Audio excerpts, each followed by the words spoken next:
ये कौन सा समय का वाक्य दर्शा रहा है, तो प्रेजेंट बोलेंगे।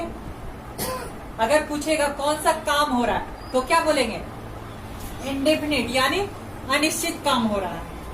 अगर हमसे पूछ लिया जाए ठीक है भाई अनिश्चित काम हो रहा है और प्रेजेंट टेंस में है, अब ये बताइए कि प्रेजेंट का चारों कैटेगरी में से किसका है, तो दोनों मिला दो, प्रेजेंट इंडेफिनिट टेंस का ये सेंटेंस है।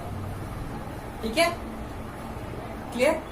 अब आगे अब आते हैं एस या ई एस का यूज। एस का यूज कहाँ करते हैं और ई एस का यूज कहाँ करते हैं, देखो इसमें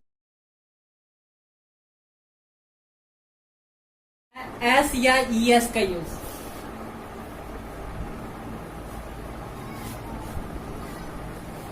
यूज ऑफ एस या ई एस। एस या ई एस का प्रयोग कहाँ करते हैं, जब हिंदी वाक्य का अनुवाद इंग्लिश वाक्य में करते हैं, यानी इंग्लिश का सेंटेंस में करते हैं, तो सब्जेक्ट यानी कर्ता, सब्जेक्ट कर्ता अगर थर्ड पर्सन सिंगुलर नंबर में हो, कर्ता थर्ड पर्सन सिंगुलर नंबर में हो, तो उसके मुख्य क्रिया के साथ एस या ई एस का प्रयोग करते हैं। थर्ड पर्सन सिंगुलर नंबर के साथ ही एस या ई एस का यूज करते हैं और उसके अलावा किसी के साथ एस या ई एस का यूज नहीं करते हैं। ठीक है, जब हिंदी वाक्य का अनुवाद इंग्लिश सेंटेंस में करते हैं, तो यदि कर्ता यानी subject third person singular number में हो, थर्ड पर्सन सिंगुलर नंबर में हो, तो उसके मुख्य क्रिया के साथ एस या ई एस का प्रयोग करते हैं। उसके अलावा कोई भी रहेगा उसके साथ एस या ई एस नहीं लगाएंगे। यानी कि आप देखते हैं थर्ड पर्सन सिंगुलर में क्या आता है, पुल्लर में क्या आता है, तो फर्स्ट पर्सन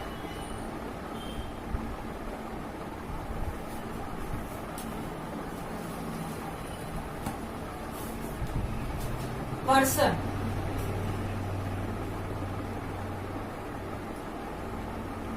सिंगुलर और पुल्लर।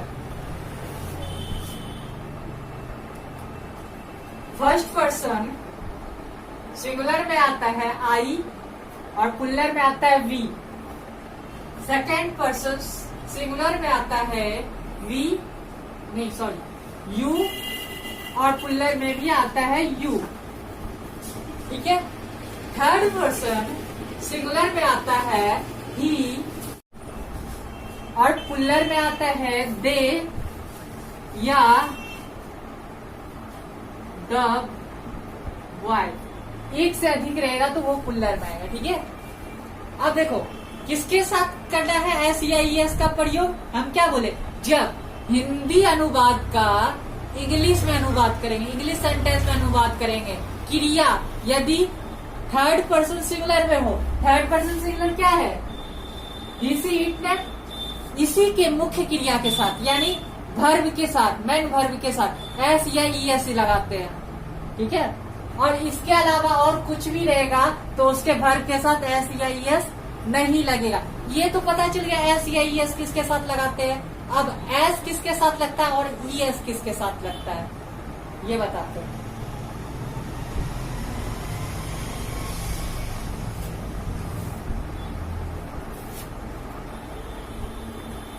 रूल नंबर फर्स्ट,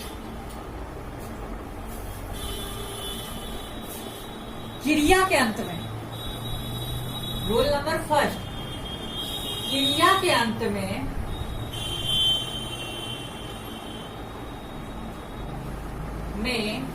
क्रिया के अंत में O X Z S H double S C H रहे तो क्या जोड़ते हैं, ई एस लगाते हैं, ई एस लगाते हैं।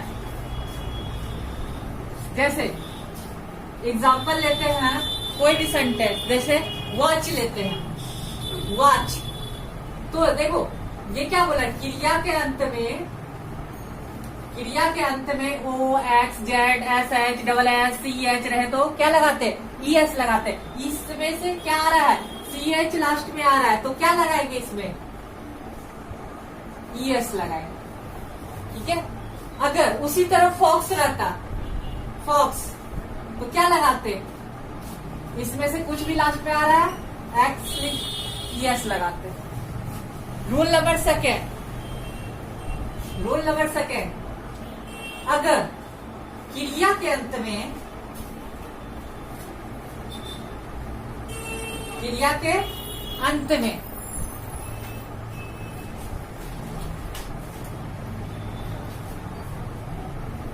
क्रिया के अंत में वाई हो, क्रिया के अंत में वाई हो, तो वाई के जगह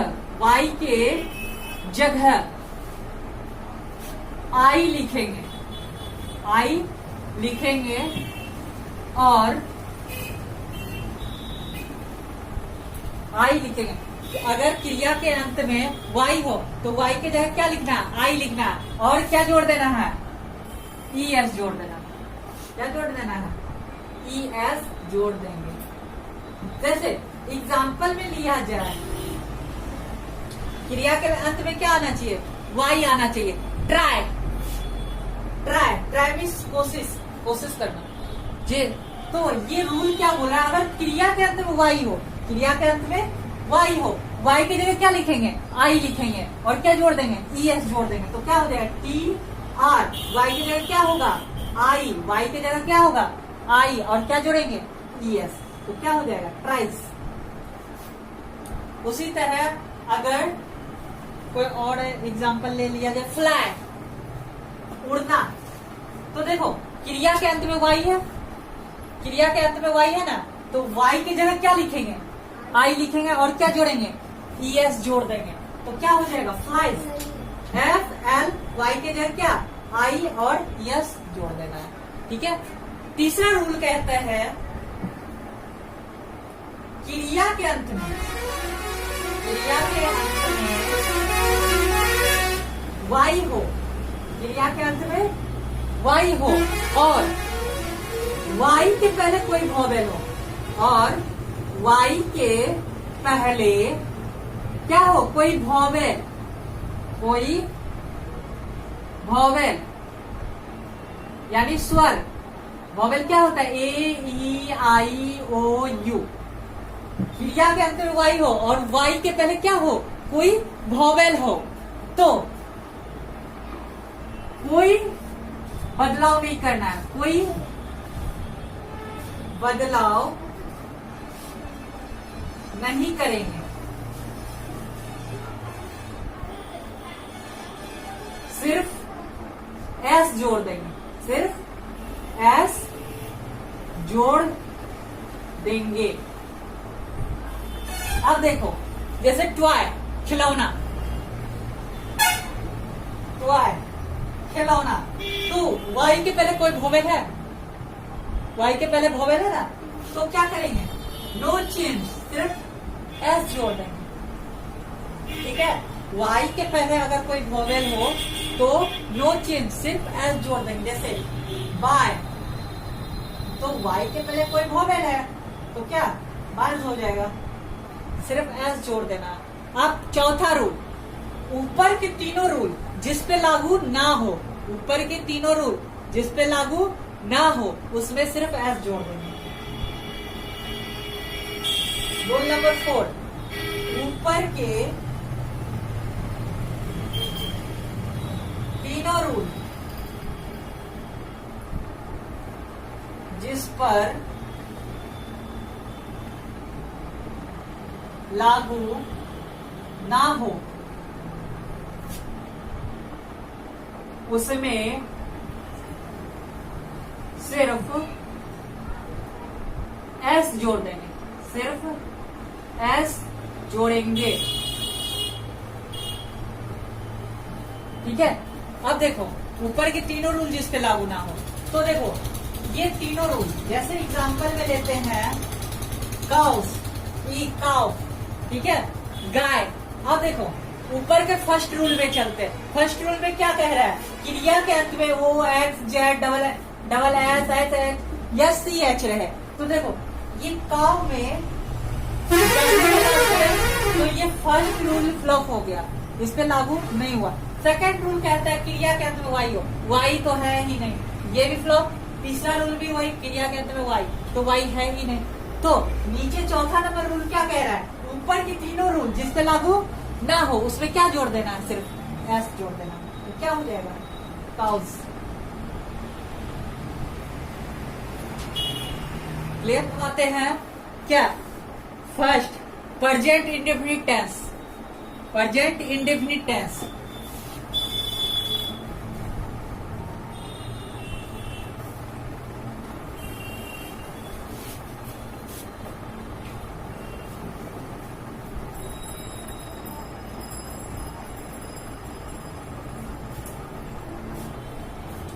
प्रेजेंट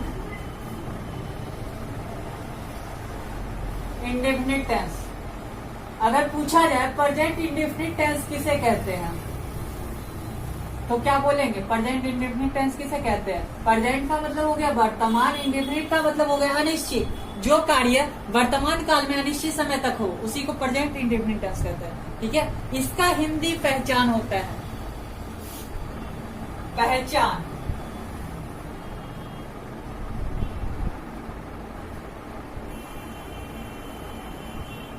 कोई भी हिंदी का सेंटेंस रहेगा उसका क्रिया के अंत में ता है, ती है, ते है इत्यादि शब्द लगा रहे हैं, उसी को हम क्या कहेंगे, उसी से हम समझते हैं प्रेजेंट इंडेफिनिट टेंस का वाक्य है। क्रिया के अंत में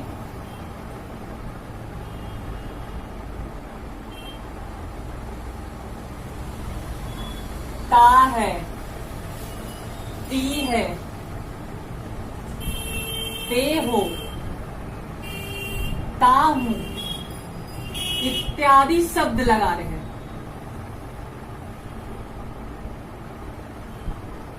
तो समझेंगे कौन सा टेंस का वाक्य, प्रेजेंट इंडेफिनिट टेंस का वाक्य है। ठीक है, तो इसका स्ट्रक्चर होता है, अफर्मेटिव स्ट्रक्चर होता है। अफर्मेटिव सेंटेंस उसको कहते हैं, सिंपल सेंटेंस को अफर्मेटिव सेंटेंस। अफर्मेटिव सेंटेंस का इसका स्ट्रक्चर होता है सब्जेक्ट प्लस वर्ब 1 या वर्ब का 5वां रूप प्लस ऑब्जेक्ट। अब देखो वर्ब 5 किसे कहता है, अभी एस या ई एस का यूज बताया। एस या ई एस का यूज हमेशा वर्ब का 5वां रूप में होता है, वर्ब 5 में होता है। ठीक है, तो वर्ब 5, वर्ब 1 या वर्ब 5। वर्ब 5 कब लगेगा, एस या ई एस का यूज कब होगा, उसके साथ वर्ब 5 का यूज करते हैं। ठीक है, अब आते हैं एक एग्जांपल लेते हैं। जैसे मैं जाता हूं, मैं जाता हूं, तो पहले क्या लिखना है सेंटेंस में, सब्जेक्ट यानी कर्ता। कर्ता क्या है यहाँ, आई। मैं आई, वर्ब का पहला या 5वां, देखो इसके अनुसार लगाएंगे, सब्जेक्ट के अनुसार लगाएंगे ना। क्या बोला था, जब subject third person singular number के साथ, थर्ड पर्सन सिंगुलर नंबर के साथ क्या लगता है, एस या ई एस लगता है, तो थर्ड पर्सन सिंगुलर में ही से इट नेम होता है। तो ये क्या है, थर्ड पर्सन सिंगुलर नहीं है, तो वर्ब का पहला रूप यूज करेंगे। जाना, जाता क्या होता है, गो, तो आई गो। उसी तरह रहेगा वह खाता है, वह खाता है, तो वह खाता है, तो इसमें सब्जेक्ट क्या हुआ, वह का क्या हुआ, ही। अब देखो वर्ब 1 लगाना है कि वर्ब 5 लगाना है, तो थर्ड पर्सन सिंगुलर नंबर के साथ क्या लगता है, एस या ई एस लगता है, यानी वर्ब का 5वां रूप लगता है। तो वह खाता है, ही क्या हो गया, थर्ड पर्सन सिंगुलर हो गया, तो उसके साथ क्या यूज करेंगे, वर्ब का 5वां रूप, तो इट। तो वर्ब का 5 क्या हो जाएगा, इट्स, ही इट्स, वह खाता है। उसी तरह निगेटिव सेंटेंस जो नकारता है, यानी नहीं में जवाब देता है। इसका स्ट्रक्चर होता है सब्जेक्ट प्लस डू या डज प्लस वर्ब का पहला रूप प्लस ऑब्जेक्ट। अब डू या डज का यूज कहां करते हैं? डू का यूज और डज का यूज।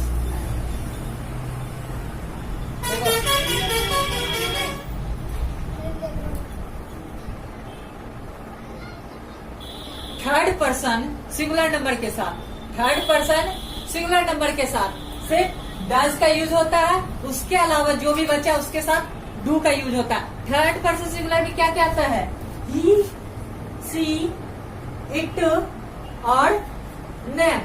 ये थर्ड पर्सन सिंगुलर हो गया, तो इसके साथ क्या डज का यूज होता है। और उसके अलावा क्या क्या बचा? आई बच गया, यू बच गया, वी बचा, दे बचा। ये सब के साथ डू का प्रयोग होता है। ठीक, अब जैसे एग्जांपल ले लिया जाए, मैं नहीं खाता हूं, मैं नहीं खाता हूं, मैं नहीं खाता हूं। तो इसमें सब्जेक्ट क्या हो गया? सब्जेक्ट सॉरी यहाँ पे मिस्टेक है। डू या does plus not plus verb का पहला रूप प्लस ऑब्जेक्ट। मैं नहीं खाता हूं, तो पहले सब्जेक्ट, सब्जेक्ट क्या हो गया? मैं। आई के साथ डू या डज क्या लगेगा? आई के साथ डू, तो डू। उसके बाद डू, उसके बाद क्या है? नॉट और वर्ब का पहला रूप। तो खाना का क्या होता है? इट, खाता है ना, it. I do not it, मैं नहीं खाता हूं। उसी तरह रहेगा, वह नहीं जाती है, वह नहीं जाती है। तो देखो, वह नहीं जाती है, तो सब्जेक्ट क्या है? ही है, तो ही लिखेंगे। ही के साथ डू या डज क्या लगेगा? ही थर्ड पर्सन सिंगुलर है, तो उसके साथ क्या लगेगा? डज लगेगा। He does. फिर नॉट, सॉरी वह नहीं जाती है, तो स्टिलिंग है ना, तो सी फीमेल के लिए यूज हो रहा है। मेल रहता तो उसके लिए ही का यूज होता। ठीक है, तो वह नहीं जाती है, तो सी डज नॉट और जाती है तो गो। अब आते हैं अब इंट्रोगेटिव सेंटेंस।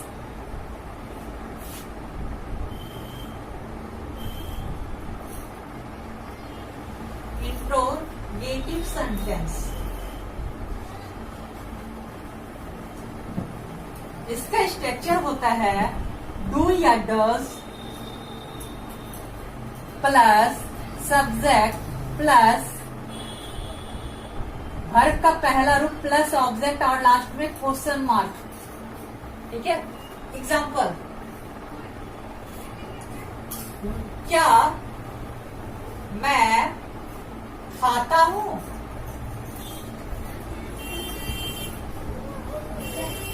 क्या मैं खाता हूं? तो पहले क्या लगाना है? हेल्पिंग वर्ब लगाना है आगे, डू या डज। तो सब्जेक्ट के अकॉर्डिंग लगाना है, सब्जेक्ट के अनुसार लगाना है। क्या है सब्जेक्ट? आई है, आई के साथ हमेशा हेल्पिंग वर्ब डू का यूज होता है। तो डू लिखना है, डू, उसके बाद सब्जेक्ट देना है आई, उसके बाद वर्ब का पहला रूप। तो वर्ब का पहला रूप खाता का क्या होता है? इट, और लास्ट में क्या? Question mark. Do I it. उसी तरह अगर एक और लिया जाए, क्या वह नाचती है? तो वह नाचती है, तो इससे पता चला वह नाचती है, तो ये फीमेल है, उसके लिए सी का यूज करेंगे। और पहले क्या लगेगा? हेल्पिंग वर्ब, तो सी के साथ हेल्पिंग वर्ब क्या यूज होगा? डज का। तो डज सी डांस, और लास्ट में क्वेश्चन मार्क।